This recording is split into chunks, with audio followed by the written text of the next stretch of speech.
Baik, Assalamualaikum warahmatullahi wabarakatuh. Selamat datang di perkuliahan Fisika Dasar 2. Hari ini kita akan melanjutkan topik pada video sebelumnya, yaitu mengenai, kalau sebelumnya kita sudah membahas mengenai gaya listrik, pada video ini kita akan membahas mengenai medan listrik. Nah, misal ya, kita memiliki sebuah muatan sumber, kita katakan ini muatan sumber karena medan yang akan kita tinjau adalah medan yang dihasilkan oleh muatan ini. Kemudian kita letakkan muatan uji positif Q aksen. Ini disebut dengan muatan uji karena dia fungsinya adalah untuk menguji keberadaan medan listrik di suatu titik begitu ya. Nah, kemudian jika kita simpan suatu muatan uji positif Q aksen sejauh R, maka si muatan uji tersebut ini akan mengalami gaya F gitu ya. Nah, mengapa dia mengalami gaya F? Nah, oke. Gaya kolom ini muncul karena muatan sumber Q itu menghasilkan suatu medan listrik, termasuk pada titik di mana berada Q aksen ini atau muatan uji. Nah, muatan uji ini berinteraksi nih dengan medan yang dihasilkan oleh muatan sumber. Nah, dan interaksi tersebut antara muatan uji ini dengan medan yang dihasilkan oleh muatan sumber itu menghasilkan gaya pada muatan Q aksen. Gitu ya. Nah, di ruang sekitar objek bermuatan itu terdapat distribusi medan listrik. Jadi di sekitaran muatan sumber Q itu terdapat medan listrik gitu. Nah, besarnya di suatu titik itu dapat dihitung dengan cara membagi antara berapa gaya yang dialami oleh sebuah muatan uji dibagi dengan besarnya muatan uji itu sendiri. Jadi F per Q aksen. Karena F satuannya adalah Newton dan muatan satuannya adalah kolom, jadi satuan dari medan listrik adalah Newton per kolom. Nah, oke. Dengan membandingkan persamaan tersebut dengan ungkapan hukum kolom, jadi kita masukin nih yang kemarin tentang hukum kolom ke persamaan yang tadi. Kan E sama dengan F per Q. Kita masukkan F-nya. F-nya adalah 1/4 pi epsilon 0, yang mana itu besarnya sama dengan 9 kali 10 pangkat 9 itu ya. Besarnya gaya listrik antara dua buah muatan kan sebanding dengan besar masing-masing muatan ya. Jadi Q kali Q aksen dan berbanding terbalik dengan jarak antara kedua muatan. Jadi per R. Jadi 1/4 pi epsilon 0 Q aksen per R kuadrat dikali dengan vektor satuannya. Dibagi dengan Q aksen karena di sini F per Q aksen. Jadi ini dibagi dengan Q aksen. Di sini ada Q aksen, di sini ada Q aksen. Jadi Q aksennya bisa dicoret sehingga medan listrik besarnya ini. Oke. Ini ya besarnya medan listrik.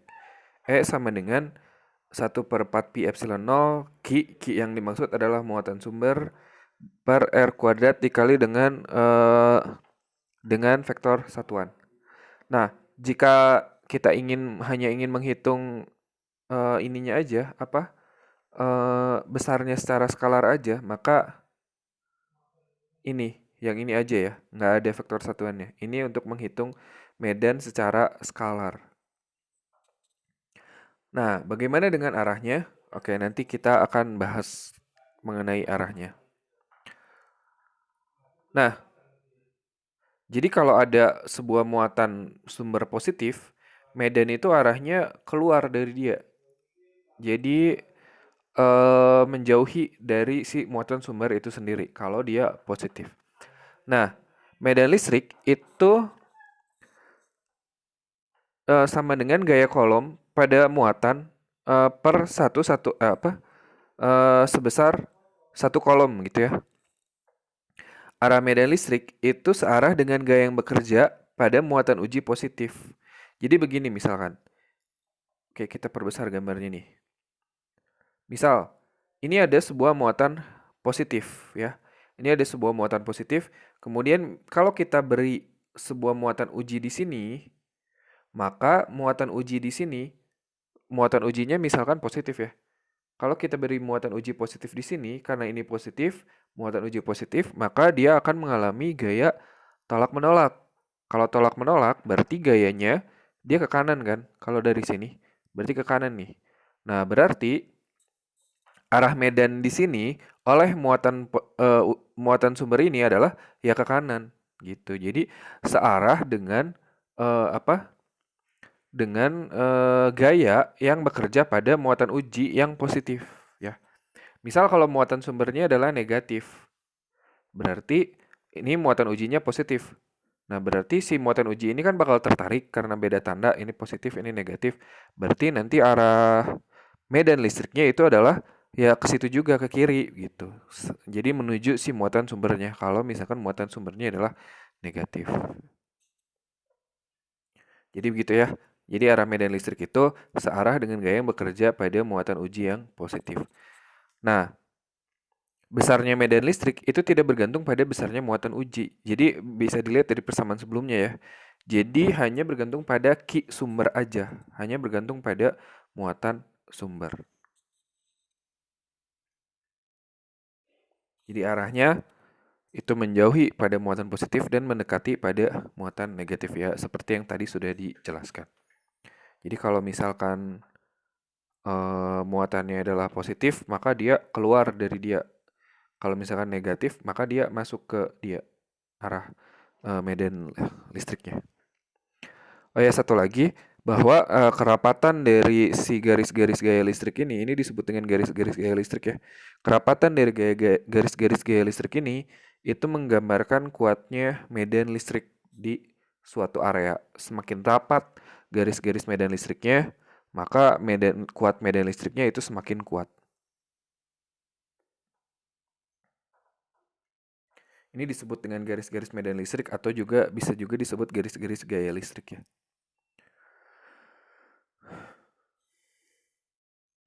Nah, dari persamaan tadi kita kan tahu bahwa kuat medan itu berbanding terbalik dengan jarak. Artinya semakin jaraknya semakin besar, medannya itu semakin kecil. Karena ada kuadratnya, karena tadi pangkat 2, maka dia kuadratik ya. Mengecilnya itu tidak linear tapi kuadratik. Jadi semakin jauh dari muatan, maka medan listriknya itu semakin kecil. Itu bisa kita pahami dengan melihat gambar dari garis-garis gaya listriknya. Bisa kita ambil gambar yang ini ya. Coba lihat nih. Tadi kan sudah dibahas bahwa semakin rapat medan listrik atau garis-garis medan listrik, itu semakin kuat medan listriknya. Berarti kita lihat nih, di tempat-tempat yang dekat dengan muatan, itu rapat garis-garis medan listriknya atau garis-garis gaya listriknya. Tapi di tempat-tempat yang jauh, semakin jauh dia semakin renggang. Nah, dari situ kelihatan kan persamaan tadi bahwa medan listrik itu berbanding terbalik dengan jarak semakin jauh, maka dia semakin renggang. Artinya medan listriknya itu semakin lemah. Kalau dibikin grafik, jadi grafiknya seperti itu ya. Ini besarnya medan listrik, semakin jauh jaraknya maka dia akan jadi semakin kecil. Ini muatannya nih, yang hijau muatannya lebih besar daripada yang merah daripada yang biru. Semakin besar muatan tentu saja makin besar juga medan listriknya. Tapi semakin jauh, semakin kecil.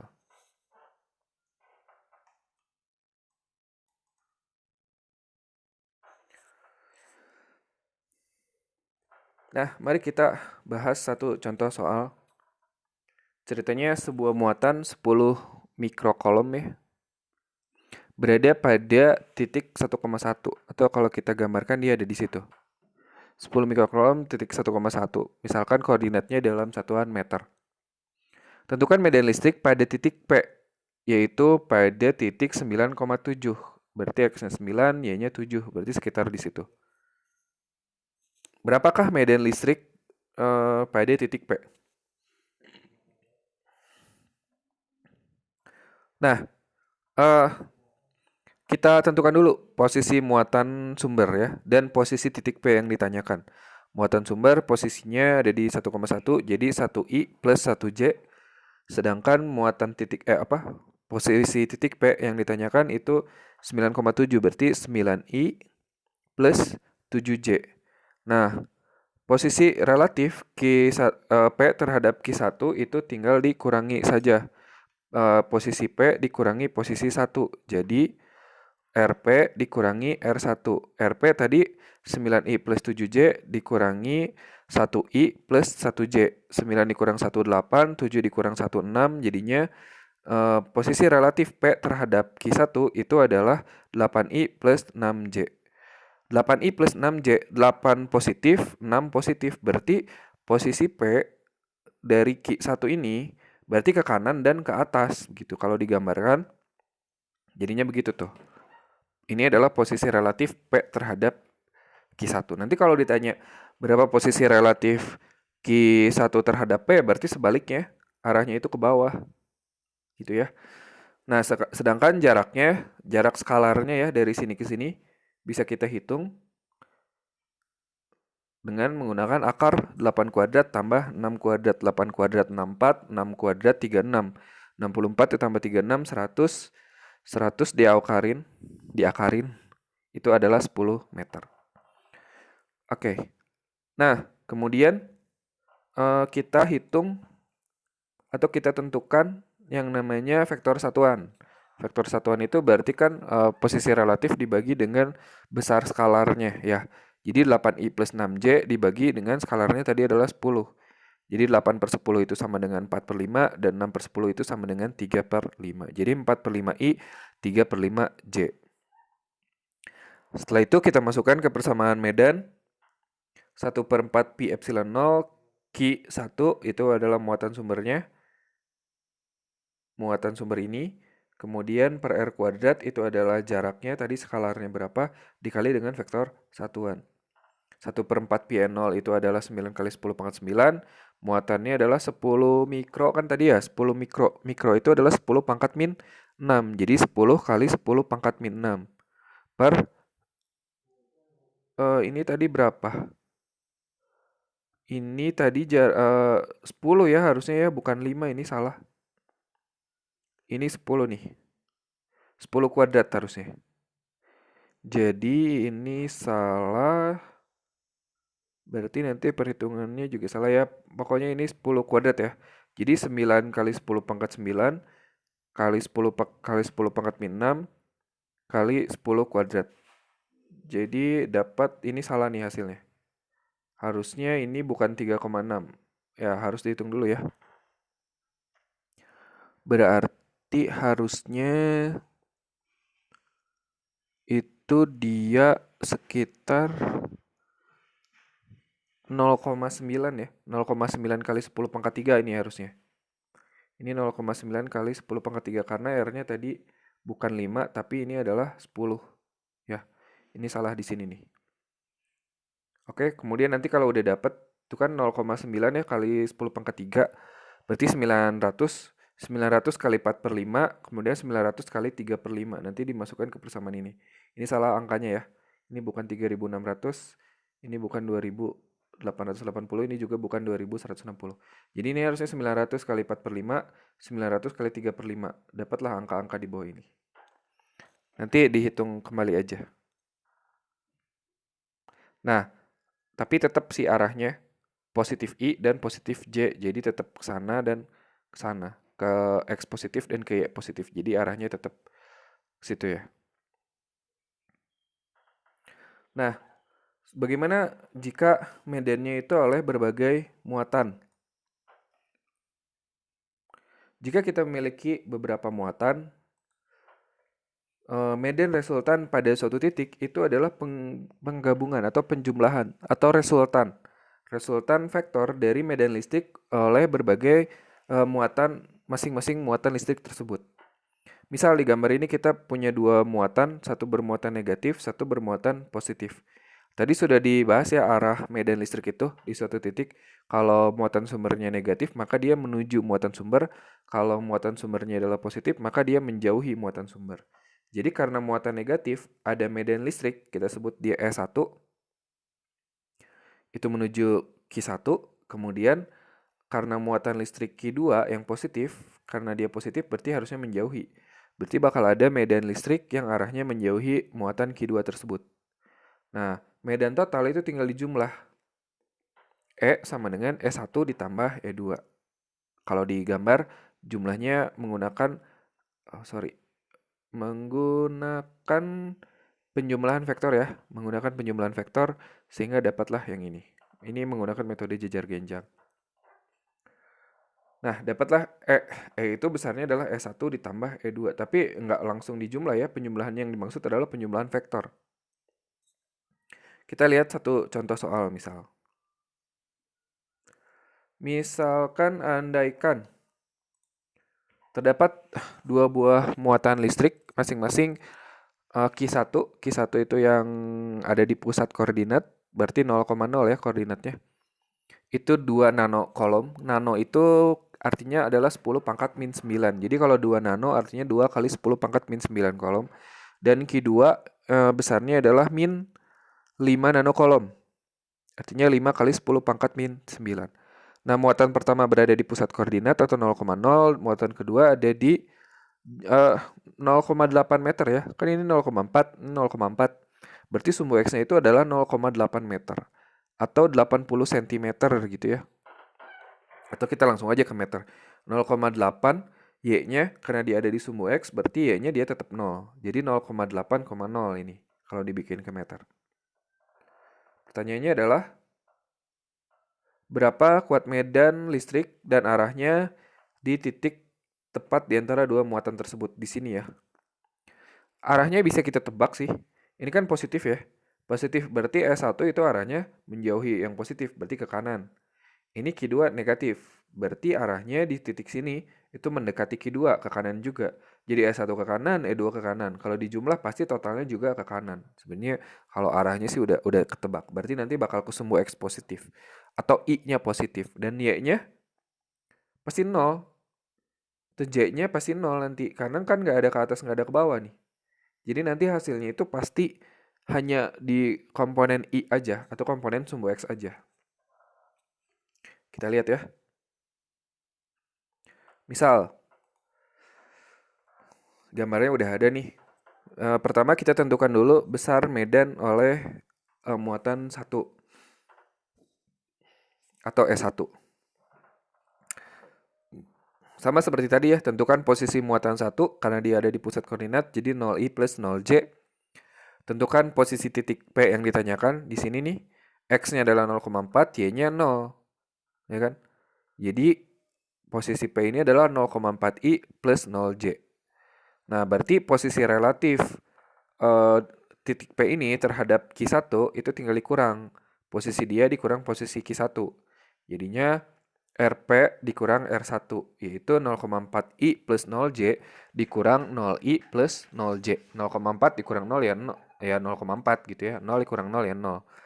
Jadi ini adalah posisi relatif titik P ke muatan 1. Jadi 0,4I plus 0J.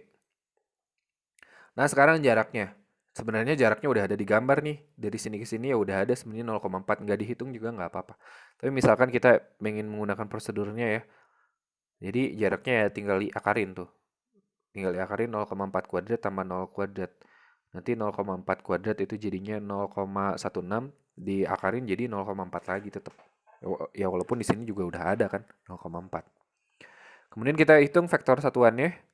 Vektor satuannya berarti 0,4I plus 0J dibagi dengan tadi jaraknya adalah 0,4. Berarti 1I plus 0J. 1I plus 0J itu dia menunjukkan bahwa arahnya itu benar-benar ke arah sumbu X aja. Karena J-nya 0. Jadi nggak ke atas, nggak ke bawah. Nah, kemudian kita masukkan S1. Oh ya ini ya, 1I plus 0J. Nah, kemudian kita masukkan S1, 1/4 pi N0, Q1 per R kuadrat kali vektor satuan. Jadinya 9 kali 10 pangkat 9. Q1 itu adalah 2 nanokolom, jadinya 2 kali 10 pangkat min 9 per jaraknya itu dari sini ke sini adalah 0,4 atau di sini juga sudah dihitung sebenarnya 0,4. Dapatlah 112,5 dikali dengan 1i. Jadi hanya i aja kan ya. Jadi kan ini hanya ke arah sumbu X aja, berarti hanya i aja, nggak ada J-nya. Nah, kita lakukan hal yang sama untuk menghitung E2. Nah, tentukan besar medan E2. Kita tentukan dulu posisi muatan 2. Posisi muatan 2, X-nya 0,4 tambah 0,4 ya. Berarti segini itu 0,8, sedangkan Y-nya itu 0. Jadi posisinya adalah 0,8i plus 0J. Nah, posisi titik P tadi udah, yaitu sebesar 0,4i plus 0J. Nah, berarti posisi relatif titik P terhadap Q2 ini tinggal dikurangkan posisi P dikurangi posisi Q2. Jadi, RP dikurangi R2, yaitu 0,4i plus 0J dikurang 0,8i plus 0J. Ya, dikurangi yang ini. 0,4 dikurang 0,8 jadi negatif, min 0,4i, 0 dikurang 0 tetap 0. Nah, jadi posisi P terhadap posisi 2 itu min 0,4i. Min 0,4i itu artinya bisa dibilang bahwa P itu ada di kiri dari Q2 gitu. Makanya di sini min.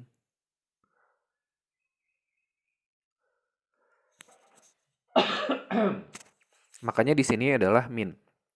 Ini menunjukkan bahwa titik yang ditanyakan itu ada di kiri dari muatan Q2. Sedangkan J-nya 0, artinya dia nggak ke atasnya, nggak ke bawahnya. Gitu ya. Nah, sekarang jaraknya sebenarnya udah ada juga nih 0,4, tapi boleh kalau mau dihitung 0, min 0,4 kuadrat tambah 0 kuadrat ya, tetap aja nanti hasilnya 0,4. Kemudian, aduh maaf ya, serak-serak. Nah,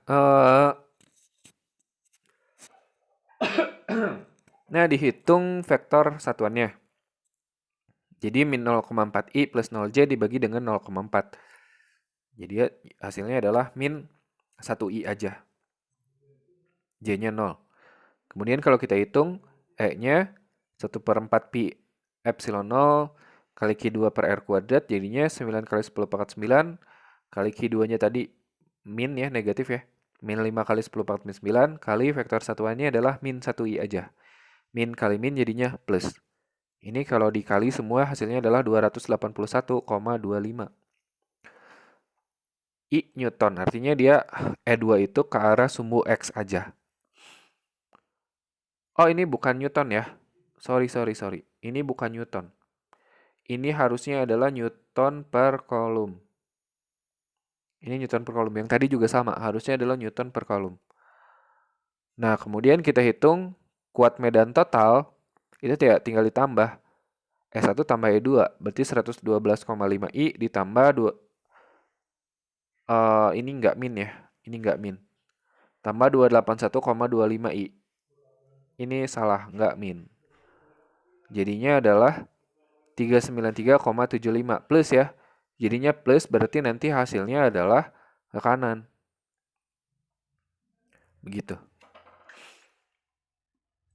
Ya, begitu kira-kira. Mohon maaf ada beberapa kesalahan-kesalahan ya dalam penulisan materinya ini. Semoga dapat dipahami. Silakan dikerjakan tugasnya.